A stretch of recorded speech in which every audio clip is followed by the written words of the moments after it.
Very warm welcome to you, sir. May I request you to kindly just make your presentation and help us with your thoughts. Thank you. Great. Thank you very much for that. And thank you for inviting me to this important discussion. Can I just request the team to just upload my presentation? I did send it out. Let's begin. So I was asked to make a presentation on how to make PPPs more attractive for quick infrastructure investment. And of course, PPP is a modality for procurement, but I'm not sure about the quick side of this. But let me go through my presentation. Let's go to the next slide, please. Okay, next slide. Okay, thanks. So in terms of infrastructure development in Asia, I think the challenges is huge, right? And I'm going to cover it in three aspects here. There are challenges in terms of the upstream, and these are really the enabling environment, private identification and prioritization, because the issues are, of course, there's a limited government capacity, for understanding or, negotiating or putting together, such complex PPP contract. There are also lack of strategic sector planning in some of these cases. And then the frameworks. The key issue, of course, is also coordination, which is sometimes lacking in some of these, government agencies and regional governments. And, issues with terms of land acquisition and insufficient resettlement. Next slide, please. So in terms of midstream, which I call midstream, I think these are project preparation, feasibility, and procurement. There's often this limited capacity for preparation and transaction management. There are also issues about, advisors there, in terms of deal structuring and poor quality of viability, project viability assessment and value for money assessments. And on the downstream, post-commercial close, then you have issue about long-term currency issues, credit enhancement to bring in more money from the private sector, and the monitoring aspect, post-construction, during construction actually, and also post-construction, and the limited ability to review and reallocate price, and perhaps the lack of securitization of secondary markets. Next slide, please. Are we in the next slide? Yes, we are on the next slide. So in terms of, trying to build back from, the devastating effect of COVID-19, I think the underlying issue is that, we need to look at infrastructure because it does have a multiplier effect to any economies. It can create jobs, it can generate incomes and things like that. And at the same time, of course, making the environment green, which are a lot of our DMCs is now really keen on pushing, having a more climate resilient environment. And because of this, a lot of the infrastructure developments have been deferred because we need to focus on social and, of course, health. So there are now these fiscal constraints that are happening, being able to sort of address, all these long-term infrastructure need. So what can governments do? I think one thing is, of course, they need to prioritize, in terms of, addressing the short-term and medium-term requirements and prepare projects with a very balanced risk allocation. And we need to really unlock, private capital. How can we mobilize more money into this? As I mentioned, I think government these days do have some form of fiscal constraint. And there's a lot of, we've talked about it, there's a lot of private capital apparently floating around, but then how do we bring them to infrastructure investments? Next slide, please. So, sorry. So in terms of PPP, I think, it's many of you here will probably be familiar. What are the benefits of PPP? It can help mobilize investment. It can bring in innovation. It can bring in efficiency. And in the end, of course, create jobs, create wealth. And really push the GDP of many countries. And therefore, we would need to partner with the private sector. And this is the missing link, I guess, that we need to sort of bridge so that then they could invest in public investments. So what's the current state of play in India? Sorry, am I jumping ahead? So what can PPP bring, right? So PPP is as I mentioned, is a procurement modality, and it could provide significant value, on the basis that risk allocation has been appropriately done, right? It can mobilize investment.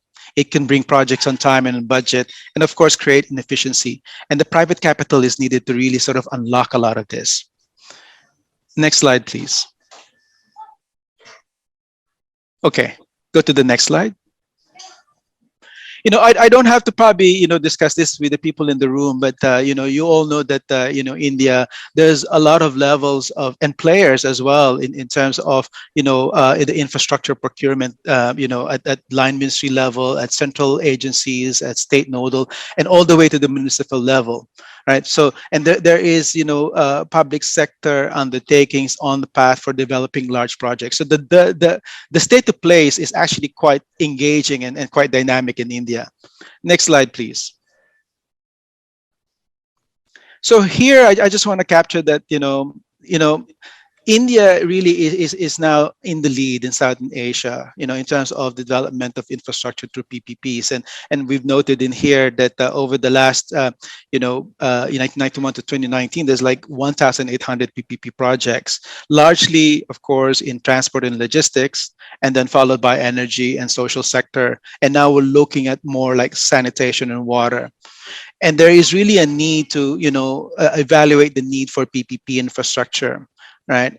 And really get assistance from the governments in the use of emerging PPP modalities, such as hybrid PPP in some sectors, and utilizing affordable and looking at how we can deploy this type of procurement modality in affordable housing.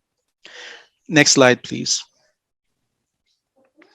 I don't have to probably focus on too much in this, but I think but the key message here is that there is a significant amount of projects that are in the pipeline or being considered in the pipeline, and the amount of money needed to be able to sort of deliver a lot of projects is tremendous. It's huge, and therefore PPP as a modality, as an alternative procurement modality, should be looked into. But there's also other things that are kind of like new concept. Well, perhaps not new concept, but something that we haven't done, like asset monetization, and how to do that. Next slide, please. Next slide. Okay, so what is AED doing in terms of supporting a sustainable infrastructure development in many of our DMCs, and how do we support them? Let's go to the next slide. So what we're doing here in terms of ADB supporting our DMC, developing member countries, is that we take a holistic engagement, and we try to start early on in partnering with them in their country partnership strategy. And this is really more like a long-term strategy that we formulate together with our DMC members. And then we take a more strategic approach. What we're doing is that we're trying to really start from the very start in identifying what are the key constraints, what are the enabling issues that we need to address, and therefore then from there put together a roadmap so that then we can reflect that in the country partnership engagement that we do with every other country. We also look at what are the critical areas of improvements in terms of capacity, and how we can then formulate policy reforms through our lending modalities and also technical assistance. Next slide, please. So in general, what ADB is providing our DMCs is that we're covering all the upstream, the midstream, and the downstream. And this is really trying to take the chain from the very start of pushing the enabling environment that will be sustainable, that will create a sustainable for PPP. And from there, find opportunities where we can help them assist in structuring some of these deals, and then financing. So as you can see, we are in that whole chain of PPP development. And we're also, overlaying some form of capacity building and providing knowledge products that other DMCs can learn from. Next slide, please. Look, this is more of a structural thing for ADB. I sit within the Office of Public-Private Partnership, and on both sides, we have the private sector operations, which is our non-sovereign side of the business, and the regional department. And see, these three, groupings within ADB try to work together to find, an innovative solution, something that can really work for our DMCs. Next slide, please. Okay. So I think I don't need to explain this, because I think that there's really definitely a substantial need for infrastructure financing, even at the local municipal levels, and we need to go down this way. And ADB, in terms of CIC, this is a new initiative. We're actually going down one level below, and to really reach out on the grassroots. Cities are the economic engines of the economy to some degree, and therefore we're trying to provide assistance at that level as well, trying to give them, capacity and early stage pipeline development, and hopefully improve local mobilization capacity, so that then we can allow these cities, which are the engines of growth for many of our DMCs, to also being able to sort of have the capacity to push for private sector agenda, PPPs, and those kind of things. Next slide, please. I think that's it from my side. So let me now go to the other panel. Sorry, I'm not ready for this. I didn't realize that I was going to be chairing this, but I can see from my side Mr. Pranavant, and also Palash. Did I say that right? So Yeah. if I could turn to you and then make your presentation, and then I'll try to chair this session as best as I can. Thank you. Thank you so much, Mr. Adrian. Thank you for inviting the other panelists as well. May I now invite Mr. Palash Srivastava to make his presentation. His presentation would be around how to make PPP projects more attractive for investors and developers. Over to you, sir. So I think I have quite a similar kind of a take on how the infrastructure requires PPP as a modality, as an instrument, and how various class of investors have actually voted for PPPs, and how we should really look at developing this modality even further, so that we are able to attract more and more investments, as has already been shown in terms of the statistics, that we need many more PPP projects to actually play the catch-up game on the infrastructure. So I think before I dive deeper into the basically the kind of sweeteners that possibly various kind of investors possibly will need, I think the broad theme that we are seeing today is that if we actually are looking at different kind of investors to be part of our infrastructure story, then there is a very major emphasis that is now being placed to asset recycling. So whatever are the infrastructure assets which have already been kind of completed, some 1,000 odd infrastructure projects which are in various stage of operations, if we can recycle those projects and make it attractive to international bond investors, to or the pension funds and the insurance companies and the post office savings funds, to actually say put money into our that will be something which is the next phase that we are entering through asset monetization. And we have seen various modes, whether it is the toll operate transfer, or whether it is the InvITs or the REITs, or even just plain asset-based securities which are being offloaded in the market. So with this, I would start the presentation on trying to understand what are the various motivations that various investors have, and how we can actually make it sweeter for them. Could we go to the next slide, please? So funding a PPP project actually requires that the funding has to be not only in the construction stage, but during the operation stage. And then this opens opportunities for future receivables. As I was actually kind of mentioning, that we don't just have one class of say investors or stakeholders who are interested in an infrastructure project, and particularly the PPP project. Now, PPP project, needless to say, is a transaction which meets an interest of a project equity or a private equity player as well, if it is actually in a sector which is of their interest. Sometimes real estate in India, commercial projects in India have seen a lot of private equity and project equity interest. Even road sector has seen a lot of such interest in projects. Then borrowed funds as bank financing also is something which comes as rupee term loans or ECBs or FCCBs, etc. And during the operations period, we have refinancing of projects, which of course is done by IIFCL and some other funds here. Now we have some other agencies also which are actually taking this up. And then when we have securitization of future receivables, I said there is a possibility of upfront returns and raising additional debt and also reduce the equity invested. So could we go to the next slide, please? Yeah, so basically these are, if you see the various actors, and we have to basically see how they kind of get more and more interested. So what are, first we like to understand as to how their interests are actually captured in a PPP project.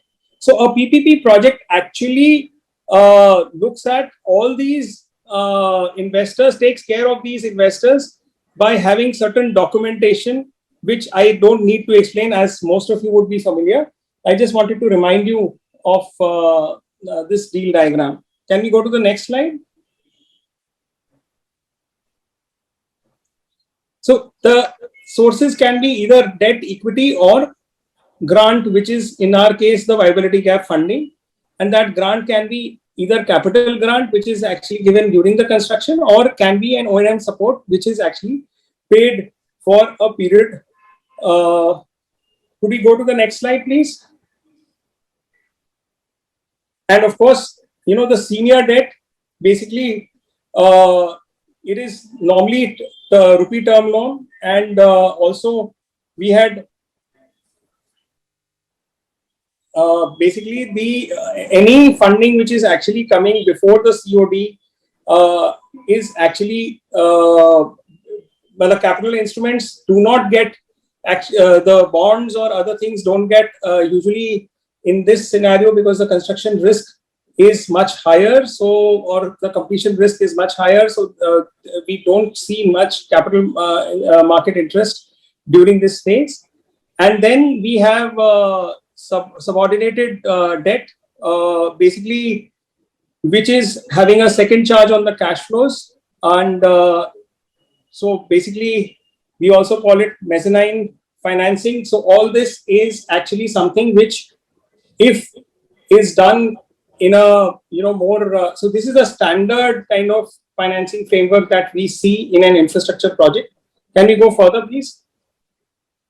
Then we have equity, and then we have grant. So I don't need to really kind of basically elaborate on what is the nature of this, because each one of these stakeholders, the promoters have a different equity return expectations, and the private equity and project equity players are actually having different return expectations from an infrastructure project.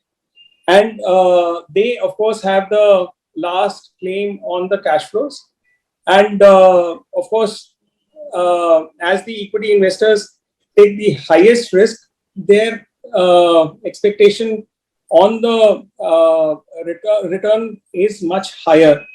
Let's go further. So of course, this is basically how the debt and the equity is provided. And why I mentioned this, because each one of them have their own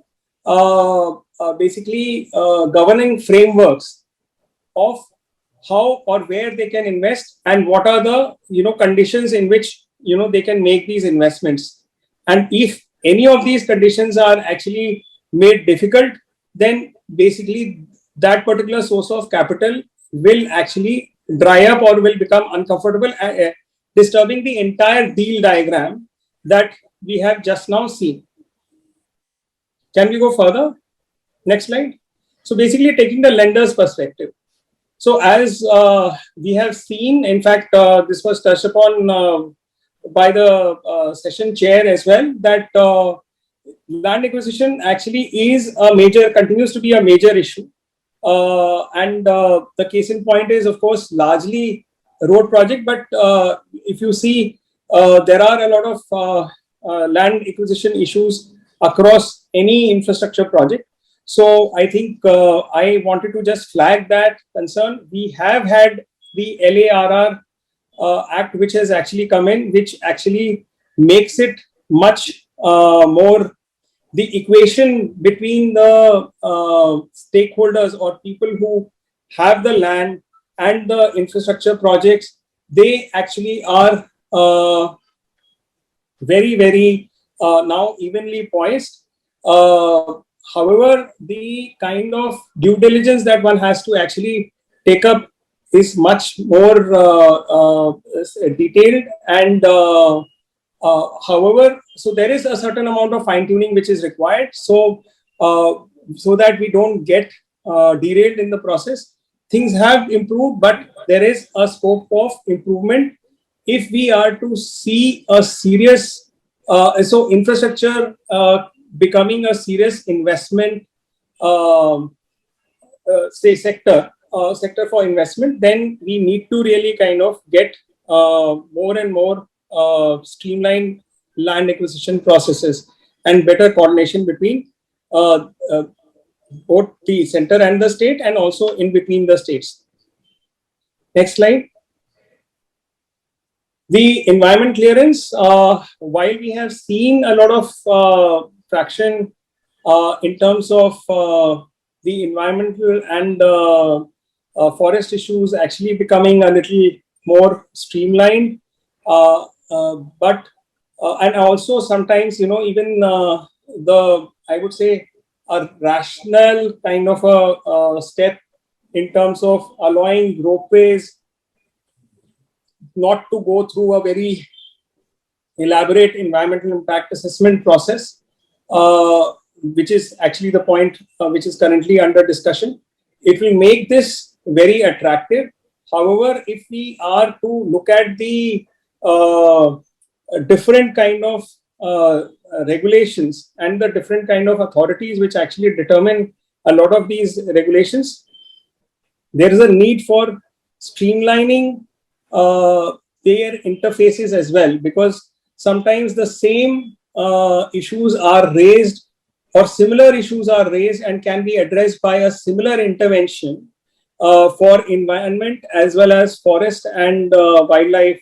So if you are having a corridor which actually is reducing severance and providing environmental mitigation or say noise pollution mitigation, then you are actually being able to cater to all the three. But since right now what we are seeing is that there is a say separate say documentation which is actually say required for all this, and for especially larger projects, there is a need for a more coordinated action which will allow or motivate more investors to actually take a look at infrastructure projects, because a lot of, like land, a lot of the infrastructure projects get stuck because of the environmental and forest and wildlife clearances not being thoroughly taken care of.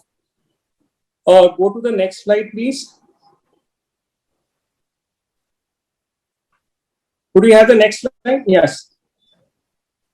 So basically a cautious approach in lending due to stressed situation in the existing exposures. So we have seen that the lenders are, you know, taking facing a lot of stress, though recently the NCLT and there have been, you know, quite a few projects which have seen resolution. So that is quite heartening. In fact, a lot of the say projects have seen say interest from say new developers and new investors. So a lot of these projects have been taken over even with minimal haircuts and these transactions have started picking up.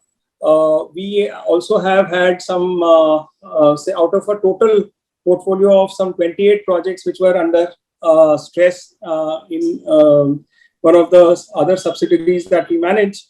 We have seen that at least half of them have got resolved. So that is an indicator how, say, PPP transactions are becoming attractive. Could we go to the next slide, please?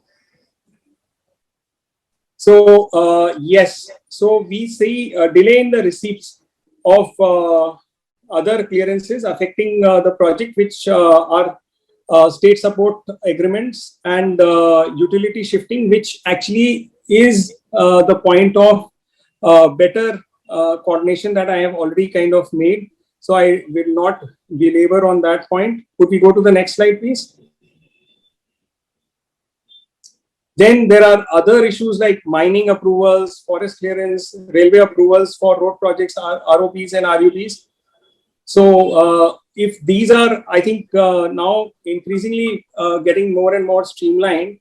So we have basically, if there can be a single agency which actually is able to kind of get these clearances, quite like in the case of an ultra mega power plant where there is the packaging was actually very adequately done.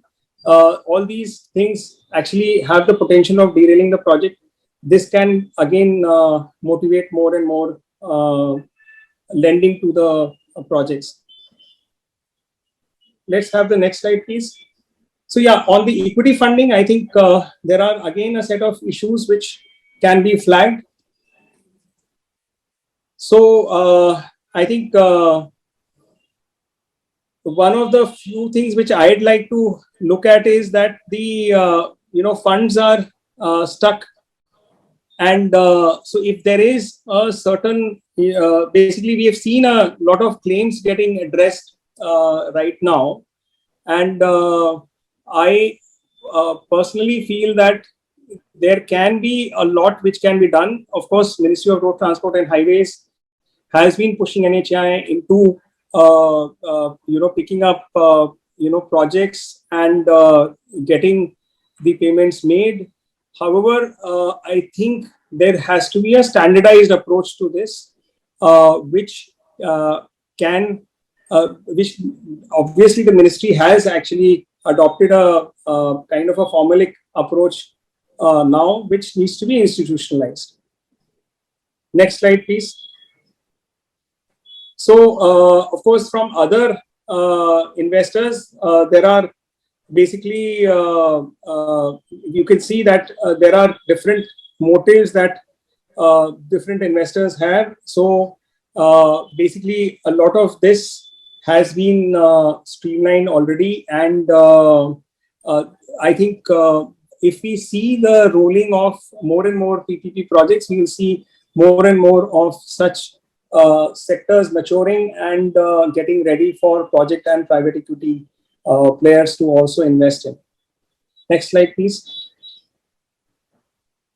IPO ability is, of course, a question mark in this current scenario, but I think with the growth picking up and hopefully the international geopolitics stabilizing, we can see a lot of funds coming in from these sources as well.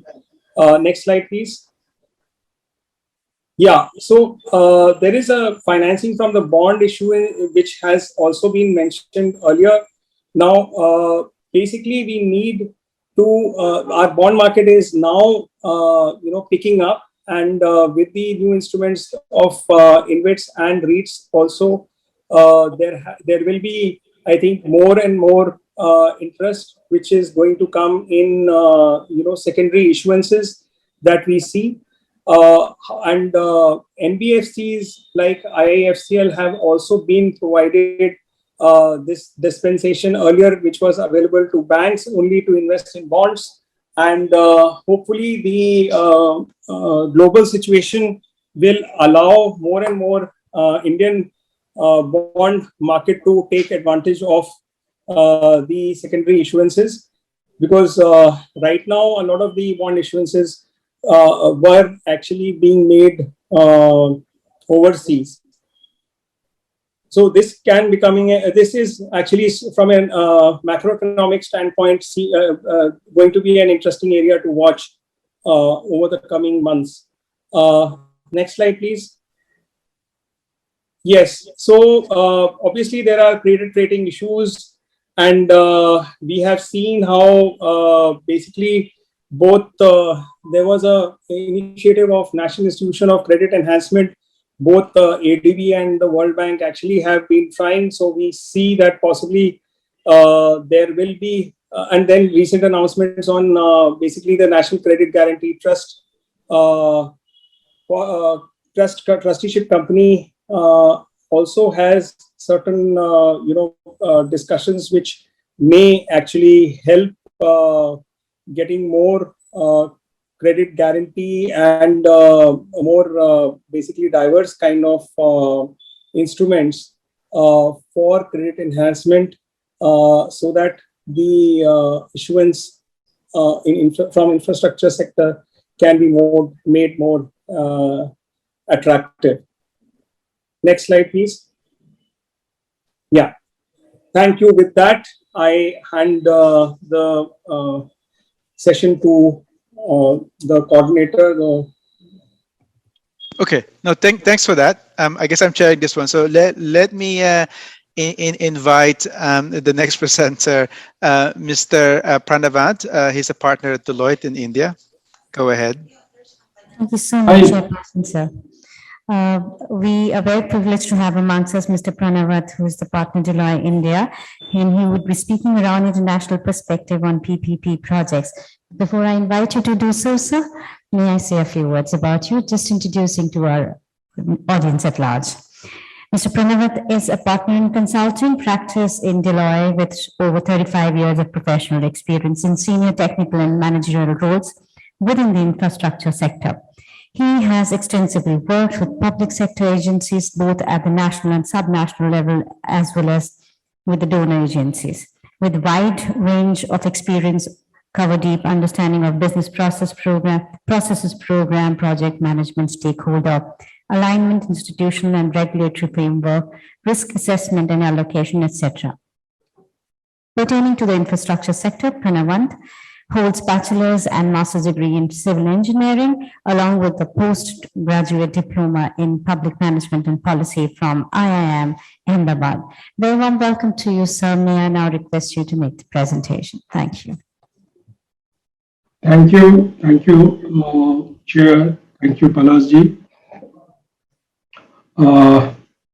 It's a great pleasure to be here. And the topic which has been assigned to me is to talk about the international perspective for the successful implementation of the PPPs. I'll just share. Do I have the sharing rights?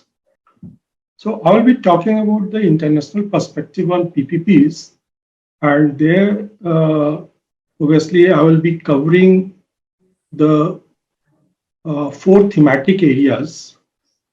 One, obviously, the 3 rather.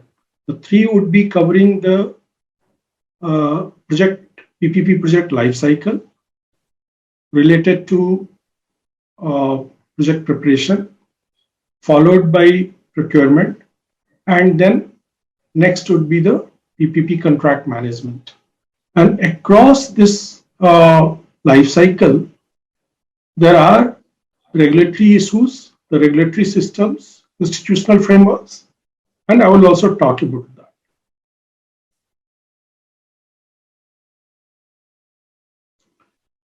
And this will cover PPPs across infrastructure sector. It will not be focused only on transport or urban infrastructure or urban transport or energy or health or agriculture. And we know that the private sector participation can be in various forms. It could be a performance-based contract. It could be through concessions. And concessions also can have different modalities. It could be based on user pay. It could be based on availability payments, etc. It could involve designing, building, financing, and or operations and maintenance.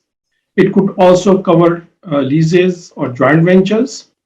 And across the globe, actually, more and more the governments are turning to PPPs, not only for the tapping the private sector finance, but also for leveraging the efficiency of the private sector in delivering the assets, infrastructure assets, or even services through PPPs.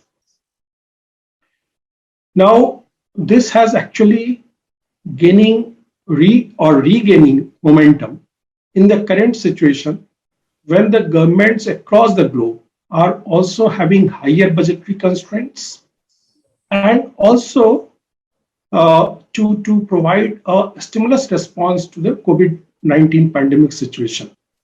The requirement is to build more resilient infrastructure, to build better infrastructure to actually deal with the future similar situation. In this regard, I will also be appreciating the contribution not only of the government agencies, but of various stakeholders in the entire ecosystem, be it lenders, be it private sector players, be it various consultancy firms, the developer, the contractor, the private sector proponents, and also the contribution made by the donor agencies, particularly the World Bank, the Asian Development Bank, which also have helped in mainstreaming PPPs across countries, and particularly in the emerging economies. And in this regard, as most of you would be aware that World Bank is coming out various publications which kind of reviews the performance of PPPs across the world. It started somewhere in 2015 with a set of 10 countries. And then it was followed by 135 countries in 2018. And now in 2020, actually, they have benchmarked almost 140 countries. And we can leverage the learnings and the key takeaways from those experiences. What actually has worked in some of these countries, what actually has not worked, and what could be perhaps adopted from these experiences in the context of a specific country. Some of the common trends that have emerged based on our assessment of PPP projects across the globe. One, obviously, is across the three stages in the PPP project life cycle: project preparation and contract management. This actually, there is a lot of room for improvement in these two stages. Procurement, lot of reforms have happened.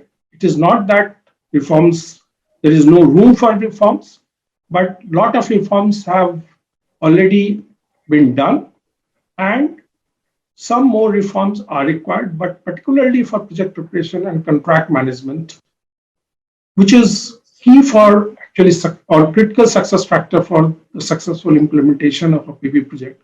That is very, very important, because unless and until we have a robust project preparation, and sometimes you also find that there is not adequate time given for the project preparation, and the procuring entity is in a hurry to actually go for procurement, it may so happen that the procurement may succeed, the project gets awarded, but during the contract phase, during the asset development phase, there are a lot of issues pertaining to that.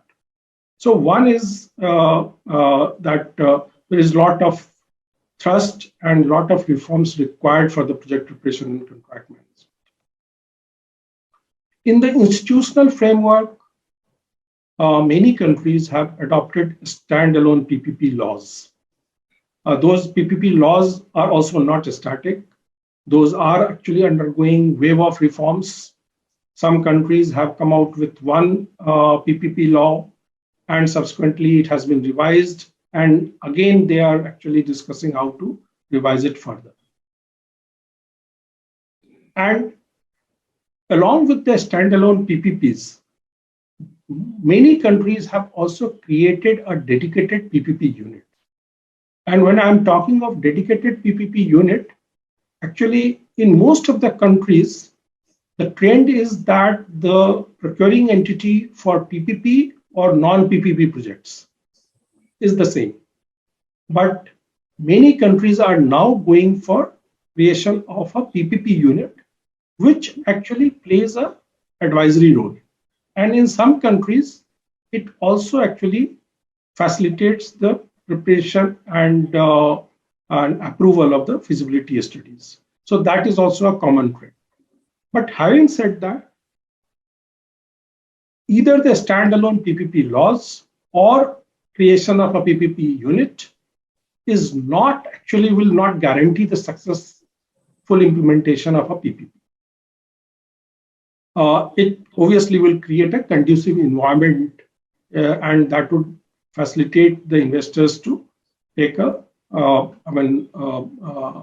proper positioning on any PPP project. Although increasingly now pre-market engagements are also being done, but that is being done mostly to assess the potential interest among us, the prospective market participants. And obviously, during the procurement phase also, there is an opportunity to all the prospective bidders to submit their queries, and there is a pre-bid conference, and then those queries are also clarified. So that also actually facilitates.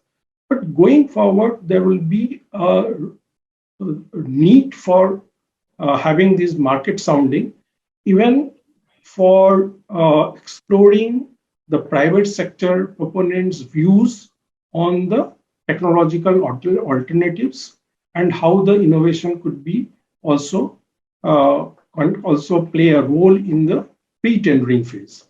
For example, how the value engineering can play a role.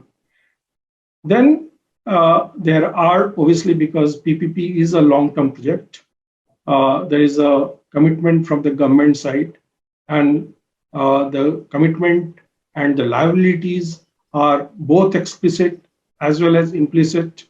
And when I'm talking about explicit commitments, it covers both the direct as well as the contingent liabilities, and the approval of the government. In most of the cases, the gatekeeping role has to be done by the finance department. That is actually very, very critical. And it is not required only for the pre-tendering, at the pre-tendering stage. It is also required once you are in a position to award the PP concessions. So that actually is also very much required. Even we find that the project appraisal methodologies, that is not consistent across projects. And in this case, I have also got an opportunity to work outside India, in Philippines, in Southeast Asia. I have seen that there is a there are a lot of manuals, and even in Philippines, I have seen that there is a very standard process whereby any PPP project, actually before it is taken up, it goes through various levels of approvals, and it involves not only the line ministry but also NEDA, and that is the National Economic Development Authority, and that actually is plays a very, very critical role in the whole PPP area. Also, because these are long-term projects, and no matter how good we write the contract, there would still be scope for renegotiations. Some of these renegotiations, like change in law, change in scope, that could be dealt with through a mechanism in the concession agreement, like India has done.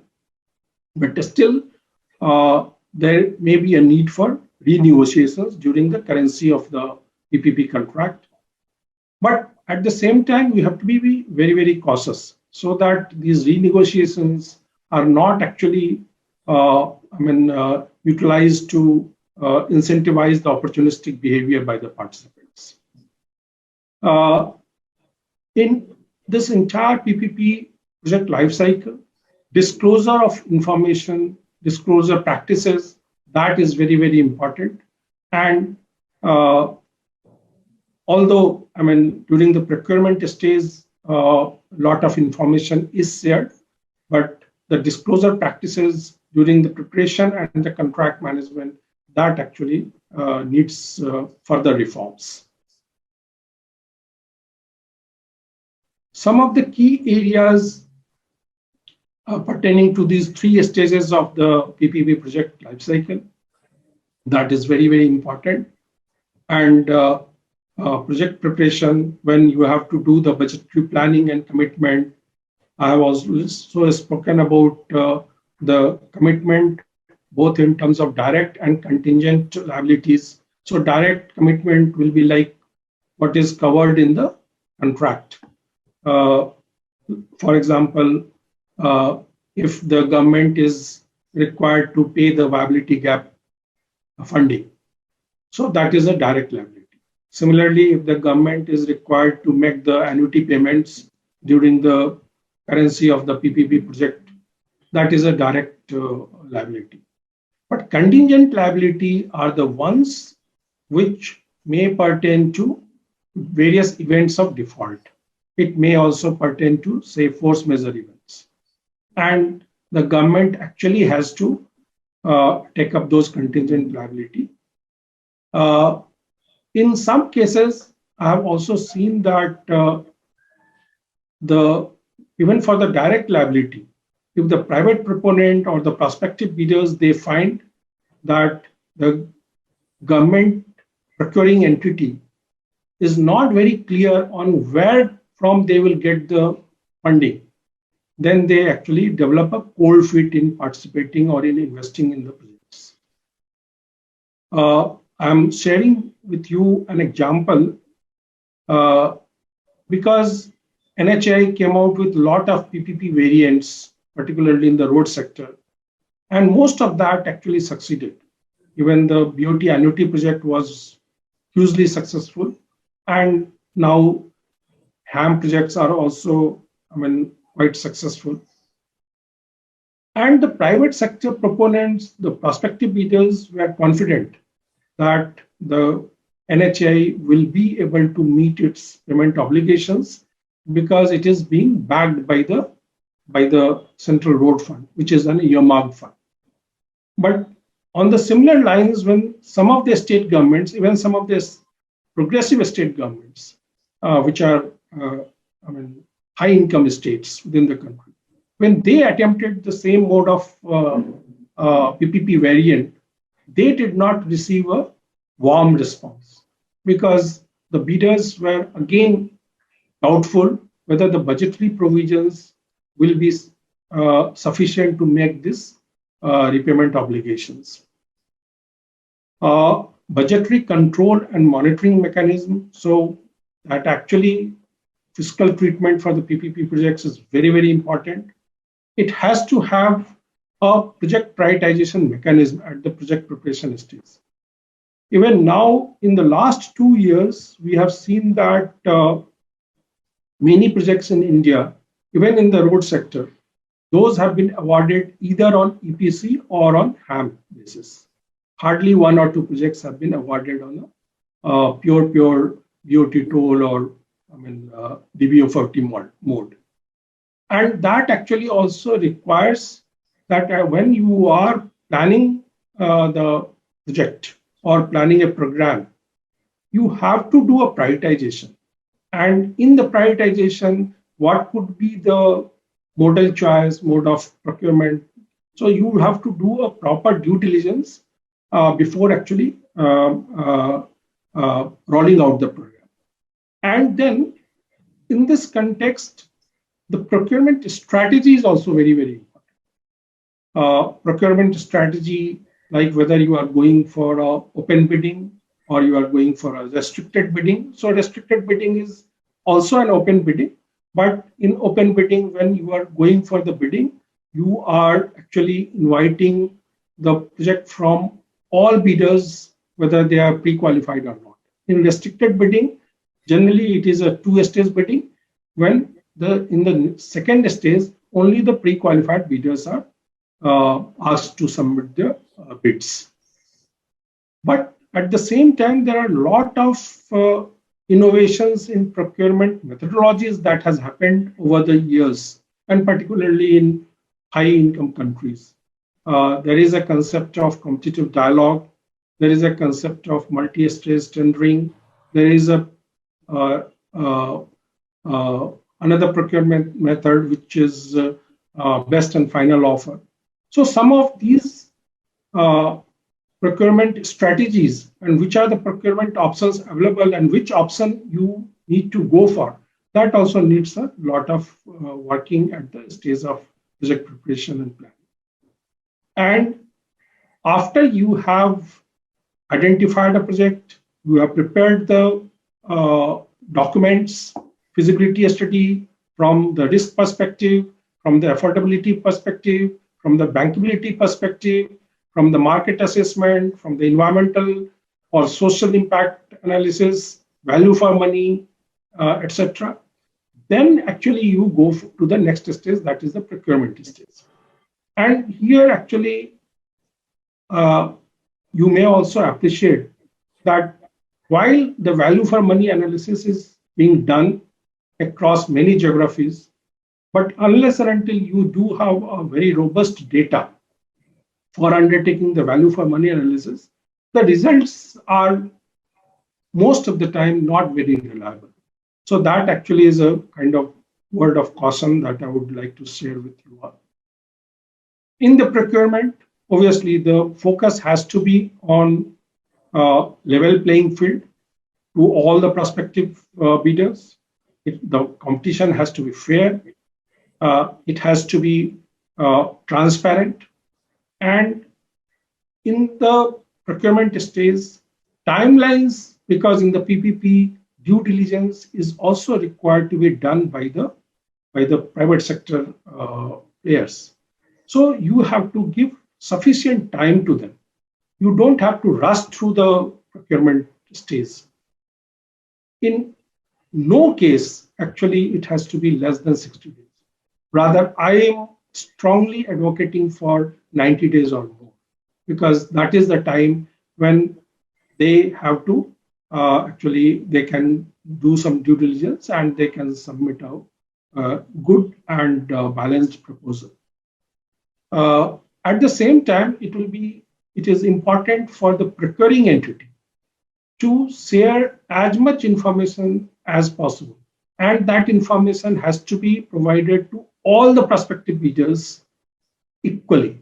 I mean, there should not be any information asymmetry. Again, in the procurement, you have to come out with a framework. How will you deal with the speculative bids? How you will even deal with the single bids? How you will deal with the time bids?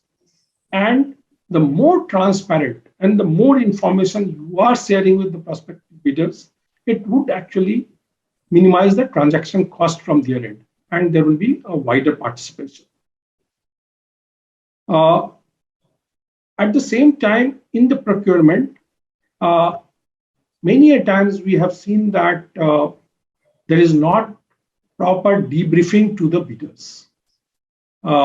Even though many countries are now adopting the standstill period after you have evaluated the bids, but before actually you are signing the or issuing the letter of award to the preferred bidder. In between that, reasonable standstill period, which is around 10 days. You give it to all the prospective bidders. If they have any grievances, they can submit it. But at the same time, along with the standstill, reasonable standstill period, you also need to provide a proper complaint, grievance or grievance redressal mechanism. And if you can involve an independent party who is not a part of the procuring entity for this grievance redressal, that will be more efficient way to go. And once you have awarded the contract, again, the disclosure, the good practice for disclosure would be that you have provided all these informations, including the signed contract, in the public domain. The next stage pertains to the asset development or the development and operations stage, and which involves the maximum time. So this is the longest time-taking stage of the PPP project life cycle. And obviously, you have to have a very robust monitoring and evaluation framework. Many countries, including India, they have gone for third-party monitoring facilities, but still in some countries, the department or the procuring entity or the concessioning authority plays a very, very significant role. And sometimes the role of the independent engineer or the independent authority engineer, that actually is somewhat gets diluted. So the role of the independent monitoring facility, be it in the form of an authority engineer or an independent engineer, that is very important. And it is also important that you have to select this independent engineer or the third-party monitoring entity with the consent of the private sector proponent who has been awarded the project. So that actually is also important. Then you also have to have a very robust service level benchmarks, what kind of, both during the construction stage, also during the operations stage. And there has to be adequate mechanisms for dispute resolution. You have to also have a framework for the step-in rights to the lenders, even in case there is a change in the PPP proponents, then how you deal with it, that also is required to be. And then you also have to provide a framework for the termination events. And what would be the termination compensation when the default is attributed to the authority or to the lenders or to the private proponent. So all that actually is required to be specified in the contract for a successful PPP. So if we actually scan the journey of successful PPPs, obviously clarity is very, very important. Clarity and the conducive enabling environment is the key.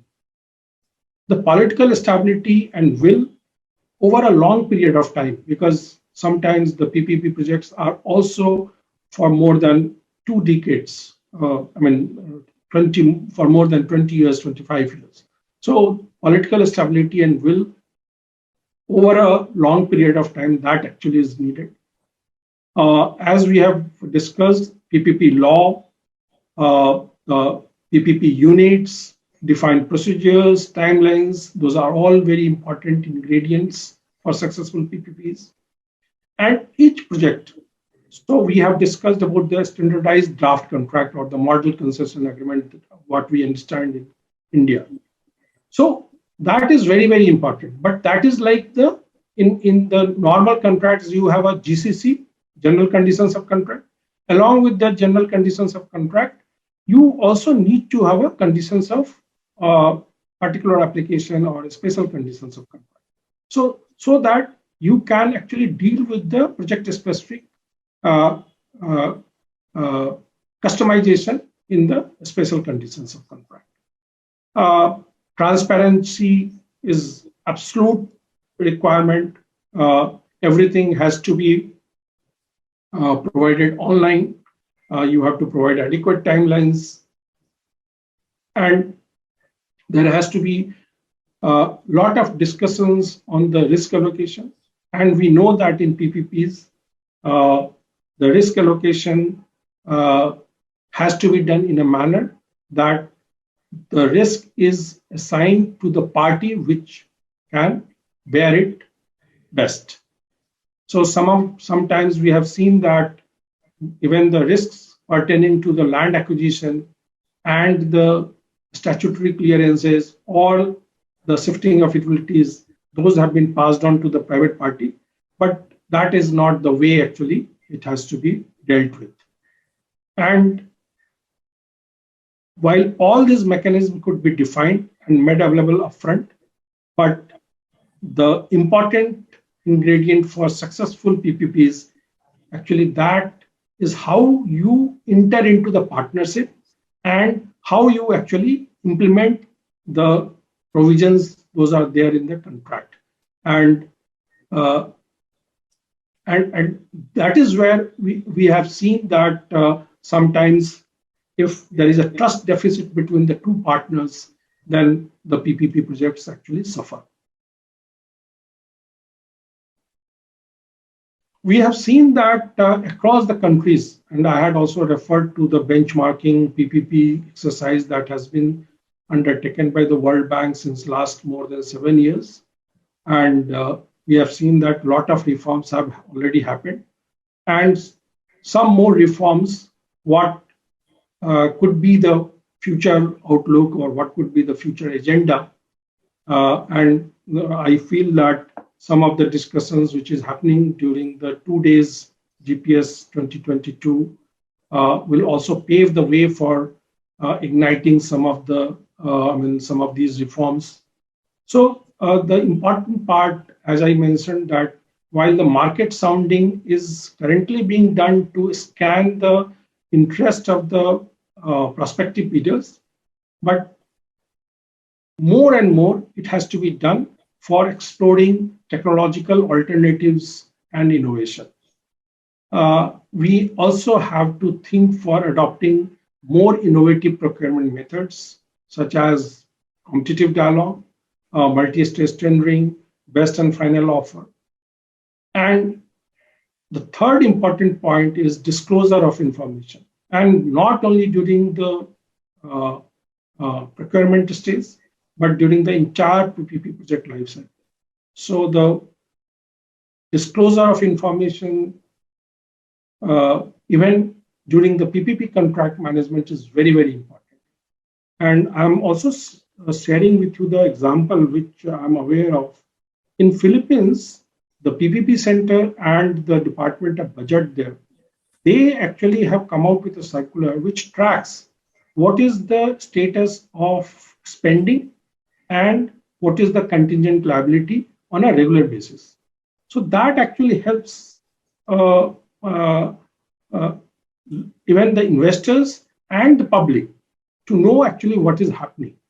And that is quite important, because finally we are delivering an asset or service which is public good in nature. And many a times you cannot actually, irrespective of whatever the PPP project is having, even if the project is having an issue, you have to actually bear those responsibilities, because even in case of termination, you have to continue actually providing those services or the assets. Fiscal commitment for direct as well as contingent liability, and a robust gatekeeping role for Ministry of Finance, not only during the pre-tendering phase, because in most of the cases, we are getting the approval from the Ministry of Finance at that stage. But it is also required to be obtained during the stage when the PPP project is to be awarded and the concession agreement is required to be signed.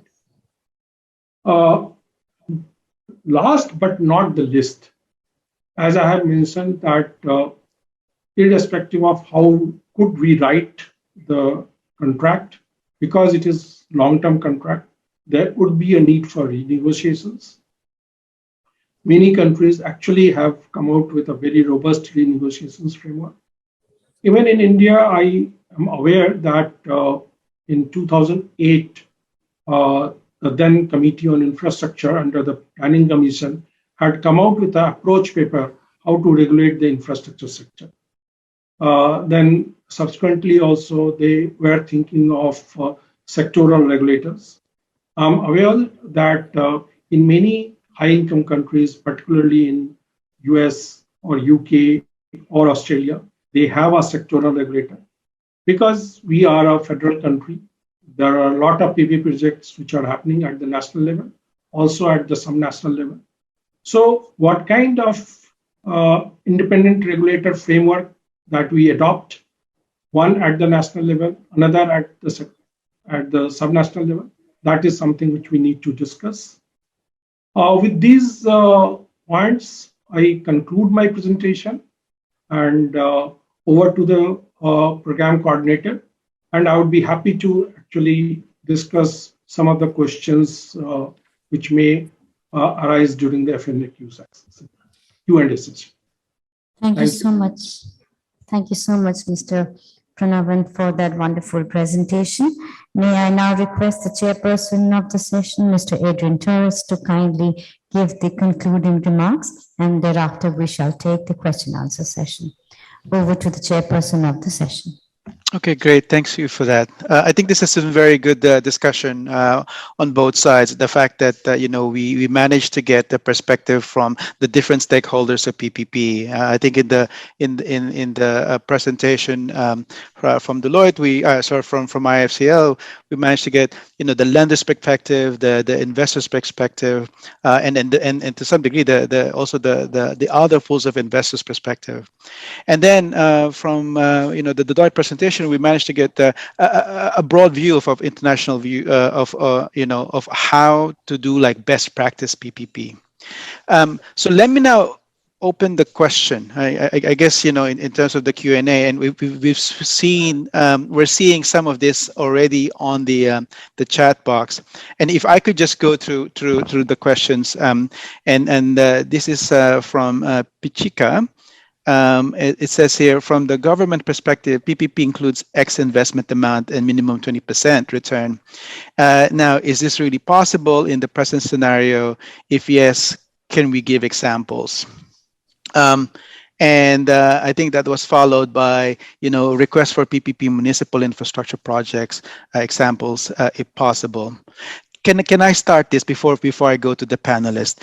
When I get a question like this, I often ask, what is the basis of that 20%, right? And I may not be familiar with the market in specifically India, but if we're talking about PPPs, we need to ask, why is that 20%? Because the 20% should be a composition of what is the cost of equity, what is the cost of debt, and what are the risks that are being captured in this? So if this is like a giveaway line that everyone says, can we get 20%? We need to first of all provide a justification for what is the sources of that.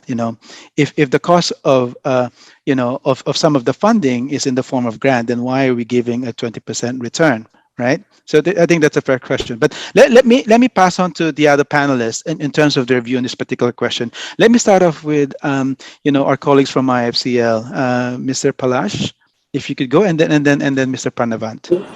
Yeah, I couldn't agree more. In fact, the return expectation, of course, is if a part of the project is already kind of in a way subsidized, the risk is also kind of taken care to that extent, and therefore I don't see and I don't know with this question where it is actually stemming from, because honestly this 20% is a figure which doesn't ring a bell with me. I don't know. I'll pass it on to you, Mr. Pranav, because I haven't really come across this 20% figure as to the return expectation assured to a private sector partner. I don't think there is any assurance of this nature at least that I can kind of recollect. Okay, great. Thanks for that. I would actually echo you, both Adrian and Palasji. So there is no, I think, capping limit on the return. But obviously, because it is an open competitive bidding process, so the price discovery has to be through the competitive bidding process. One is that. Secondly, even in some cases where the projects are not viable, the government of India has also a viability gap funding framework, and they are actually paying something during the construction stage, something during the O&M stage in hybrid annuity model. Also, previously in the BOT annuity model, the annuity payment was only during the O&M phase. Now in the HAM model, even during the construction stage, payment is being done. So all actually PPPs are also evolving. And during its journey, the government is also coming out and mitigating a lot of risks, either to the private sector proponents or even to the lenders. And I'm aware that this process or this journey will continue. It is not that whatever has happened maybe 10 or 15 years or maybe in the beginning of the PPP journey will remain. So, I mean, long story short, to the best of my understanding also, there is no such limitation that exists. And it has to be, discovered through the competitive bidding process, through the procurement. Okay. Well, thank you for that. Thank you for that perspective from both of you. Let's go to the next question. And I will skip the question on examples on the municipal project, but it's directed to Mr. Palash, and it says, can you please share some example of SPV raising through debt raising through the bond market? And the second follow-on question to that is it a sound option for sponsors to consider, especially in the case of project with low bankability? So can I go to Pramanavan and then perhaps this question is directly to Mr. Palash. Go ahead. Yeah, no, I think it is fine if I think we can have, honestly, as I presented, most PPP projects, you can find that I can give you some names of the SPV, doesn't matter, but a solar SPV, for instance, once it has actually been commissioned and it is actually been say completed 1 year, there is securities which are issued and usually you would find that there is a lot of appetite internationally for such issuances, and that this is not the case only with some of the groups which I can actually mention, which actually rely, so whether it is Azure or whether it is Renew or whether it is Renew is some place where we have done some partial credit risk enhancement ourselves. However, what I'm saying is that there are Adanis and others who have also gone into basically do or issue securities for a number of commissioned projects post their. Now, the other part I didn't really quite get the follow-on question where you, if I got it, could you actually just... Did you want me to repeat it, Mr. The second part of the question is that, is it a sound option for sponsors to consider, especially in the case of project with low bankability, meaning tapping the bond debt market? No. Actually, the bankability has to be there. Yes. So there is no lower high bankability there. You have to be, complying with a DSCR so as to get the construction, finance and the point for, or the project finance at the construction stage. So you can't really have a non-bankable project getting any, going any far. So that is my specific response to follow on. I agree. And if I could follow on, based on my experience and dealing with the bond investors in infrastructure, infrastructure is a very illiquid market, no, to some degree. Bond investors are very specific about, the ability for them to be able to take things out. And also, I think their sensitivity to a lot of risk. They don't take on, construction risk. There's a lot of this requirement. And often when you go to the market, especially these bond investors or institutional investors, what I find is that they want assets to be rated, right? And so therefore you have to go certain steps. So if the project is already low bankable, I think would it be even very difficult to tap that second layer of pools of investors, in particular in the capital market space. Okay, Mr. Pranavant, do you want to put, give your thoughts on these questions before I move on to the next one?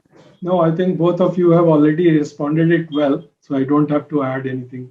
Okay, all right, let's go to the next one. And it looks like it refers to the MDBs, because it says here ADB and the World Bank make sure that infrastructure projects which don't have land issues are selected, I guess. Are we meeting the actual infrastructure requirement of the city and this region? Okay, let me tackle this from an ADB perspective. And of course, I cannot speak for the World Bank. The issue, of course, with the land is that, we do have, resettlement issues that we agree with our shareholders and our donors in terms of us undertaking support, financing support, or any type of support, right? So this is quite a critical one. And often, that's why if there are land issues, we would rather, of course, have those things addressed before we could finance, because it's part of our charter, it's part of our mandate, being able to, smooth out those issues before making our financing. So that's just, a straightforward answer to that. Let me go to the next one. What are the measures to meet the stress situations? We are seeing stress situations without investment also. How do we effectively manage this aspect? I don't quite know this question, but if I can throw this question first to Mr. Palash and then to Mr. Pranavant. Yeah, so I think what is being mentioned is the stressed situation is the stressed assets possibly. And if we take these stressed assets, we see the stress can actually develop on project on account of any any factor. So one factor can be within the project, or it can be factors outside the project also. So for instance, we had say a power plant which was actually dependent on the gas pipeline, and the gas pipeline was to be finished in a particular. So I'm giving you the illustration just because you asked that question of whether the stress is what is the nature of stress, and possibly that is where I think there is that exploration where if the stress can be relieved, how so and what are the measures to kind of, that is what I understand of the question. So now, if there are a lot of project-related stresses as well in terms of the project itself having got stuck in a scenario where the sensitivity is such that you are not able to meet your cash flows. There is a certain amount of say even in current situation, it's very, I gave the example of solar, where there is technology disruption, and it doesn't of course a lot of the 5 rupee per unit power plants are also being honored, their supplies are being honored, but right now they are being honored just because they constitute just about 1.5–2% of the overall solar capacity which is in the country. If you have a disruption which is actually as significant as affecting, say, maybe 50% of the solar capacity, then obviously you are going to see that there is going to be a possible renegotiation, and that's where I take the point of the projects being the risks being balanced evenly, and the risk equation being very clear to all proponents as it goes through various steps in the project life cycle, so that the risk balance does not get adversely affected for any party over a period of time. And that will ensure business continuity and sustainability of such infrastructure projects, which are not private projects. They are actually public projects, and they have to be, continued to be in operation or have to be delivered. So I think I thank Mr. Brahma to actually have focused on the adequacy of project preparation and then subsequent monitoring and management, because the whole issue is that we are not looking at an enterprise. We are looking at infrastructure, and infrastructure is a public responsibility. Even if it is delayed for a certain segment of time, if it is under stress for a certain segment of time, it becomes a public issue. It affects the users, and therefore I think it is very important that the stress, both external as well as internal, should be well understood. The risks should be evenly balanced and continuously monitored, so that we are able to see effective management of infrastructure projects, rather than one blame game against each other, saying that this is a partnership which is tilted in one person's favor. And that's where I think an important element is the ombudsman, which actually could actually do a great amount of good. We didn't have a shelf of projects until say maybe 5, 6, 7 years ago, which were fully implemented and on their own.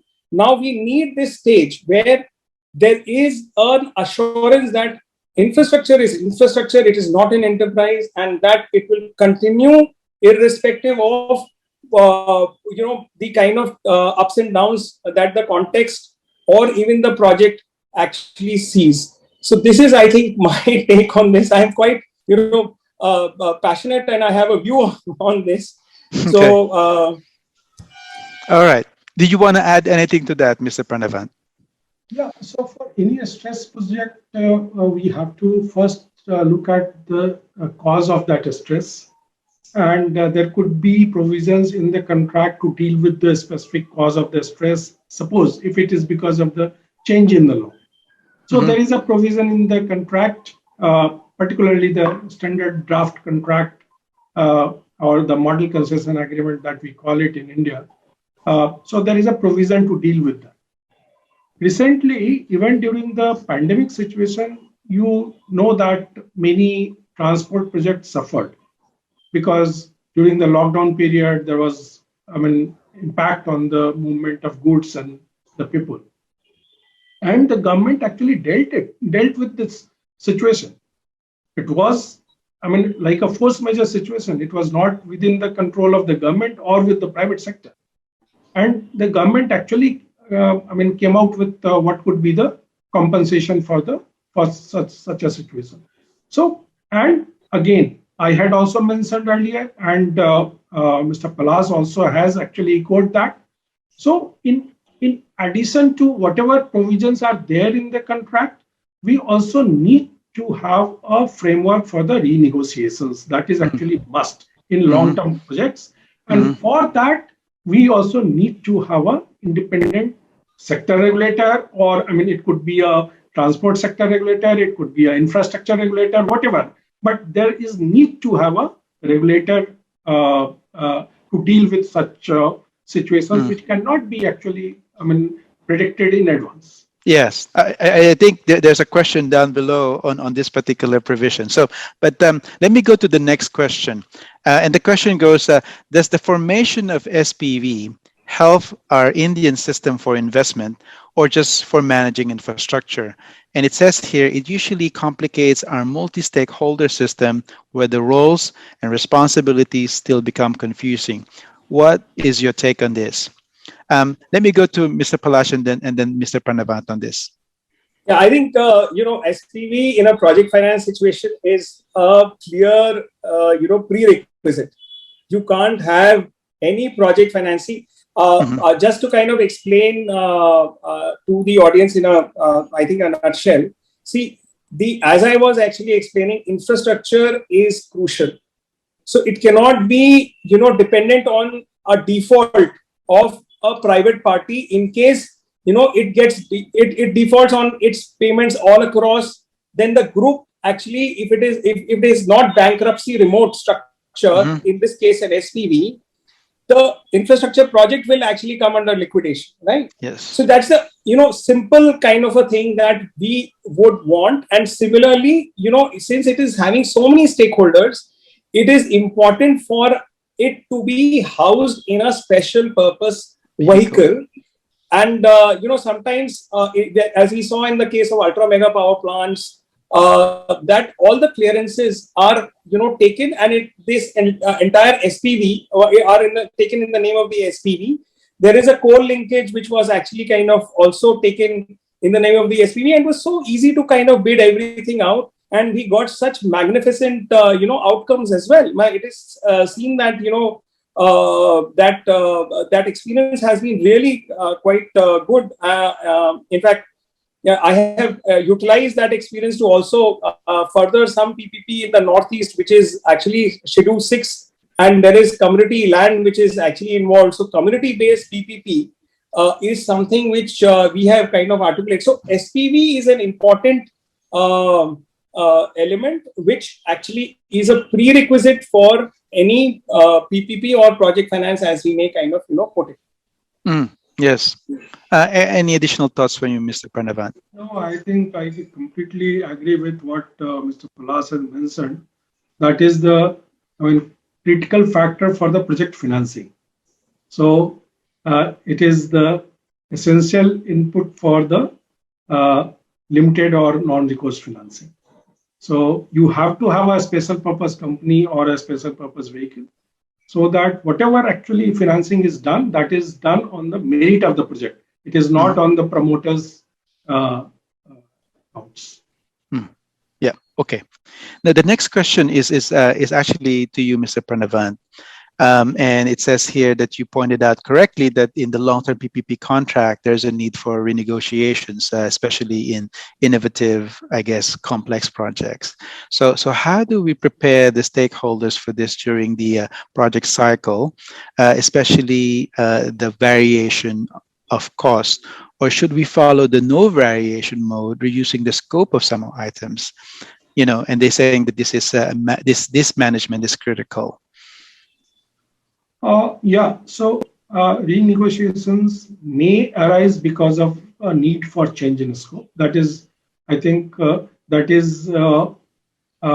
would consider that as a less risky proposition, because change in scope, the probability of occurrence will be quite high, but rarely actually it would lead to termination of the project. So change in scope, and particularly considering our India's experience, there is a framework how you can actually deal with the change in scope.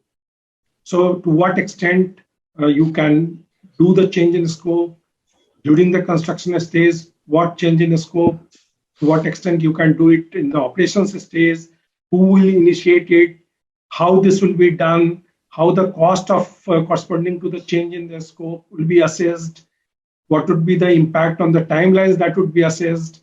And once this is actually agreed between the parties, obviously with the intervention of, if possible, and if there is also a third party monitoring facility involved in the PPP contract management framework, then that facilitates. But change in scope variation is very easy to deal with. Okay. But some of the actually situations which are not related to the change in scope or even change in law, I would say that this would be easy to deal with. But there could be disputes on the other events of default, whether this event of default is attributed to the authority or to the private proponent or to whom and how, and then what could be the termination payment for those events of default. That actually is something. Then, as we have also mentioned, that there would be certain situations which are not in the control, and the authority, because they have to actually continue providing the public goods or services, so they, even if there is a termination, they would actually like the obligations to continue. So how to deal with such situations, that is much more complicated, and even there are some implicit risks. So how to deal with those implicit risks, that is also something which would require renegotiations. Okay, So, thank you. So those issues are there, and that would be dealt by such a independent regulator. Because obviously, if it is done by a procuring entity, that may, that may not be good practice for the dispute resolution. Okay. Thanks for that. Look, I know we have a few more questions on the chat box, but I am also mindful of the time. So if I could hand over back to the host, and that would be great, and we could close it off. Thank you very much. Thank you so both. much, sir.